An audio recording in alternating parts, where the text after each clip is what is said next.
ഒരു 3-4 പ്രാവശ്യം ഞാൻ ലിപ്സ്റ്റിക്ക് വാങ്ങിച്ചിട്ടുള്ളൂ കേട്ടോ.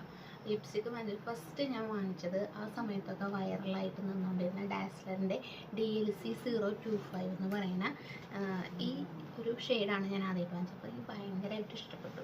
അപ്പോൾ അത് കഴിയാറായപ്പോൾ എന്തായാലും ഒന്ന് മാറ്റി പിടിച്ച് നോക്കാമെന്ന് വെച്ചിട്ട് വേറൊരു ലിപ്സ്റ്റിക്ക് വാങ്ങിച്ചു. അതിനുശേഷം വാങ്ങിച്ച ലിപ്സ്റ്റിക്കാണ് ഈ ഒരു സംഭവം എന്ന് പറയുന്നത് 3D മാറ്റ് ലിപ്സ്റ്റിക്ക് എന്ന് പറഞ്ഞിട്ട് റെഡിഷ് കളർ. ഇത് അങ്ങനെ പ്രത്യേകിച്ചൊന്നും നോക്കി വാങ്ങിച്ചതല്ല, ഇതിൻ്റെ ഒരു ഷേപ്പും തുറക്കേണ്ട മോഡലൊക്കെ കണ്ടപ്പോൾ ഇഷ്ടപ്പെട്ടു. ഞാനൊരു റെഡ് കളറാണ് കേട്ടോ. അതിനുശേഷം അത് പിന്നെ കുഴപ്പമില്ല, ലോങ് ലാസ്റ്റിംഗ് അല്ല, ഒരു ലിപ്സ്റ്റിക്ക് ഇട്ട് പോവാം നമുക്ക്. അതിനുശേഷം ഞാൻ ഒരു ഓഫറിൽ കണ്ടപ്പോൾ ഫ്ലിപ്കാർട്ടിൽ നിന്ന് വാങ്ങിച്ചാണ് റെനിയുടെ ഈ ലിപ് ഷെയ്ഡ് എന്ന് പറയുന്നത്. ഇത് ഞാൻ ഓർഡർ ചെയ്തത് വേറെ കളറ്, കിട്ടിയത് വേറെ കളറ്.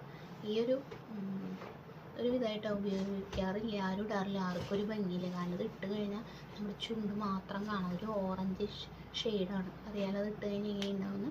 അറ്റ് ലാസ്റ്റ് ഫൈനലി ഞാൻ വീണ്ടും ഇവിടേക്ക് തന്നെ വന്നു. ഞാനൊരു ബോട്ടിലും കൂടി വാങ്ങിച്ചു. ഇത് പുതിയതാണ് കേട്ടോ, പക്ഷേ ഇതിനെ വെല്ലാൻ ആരുമില്ല. കാരണം ഇതെനിക്ക് അത്രയും ഫേവറേറ്റായി, ലോങ് ലാസ്റ്റിംഗ് ആണ്. നമുക്ക് എത്ര നേരം വരെ ചുണ്ടിൽ നിന്നോളും.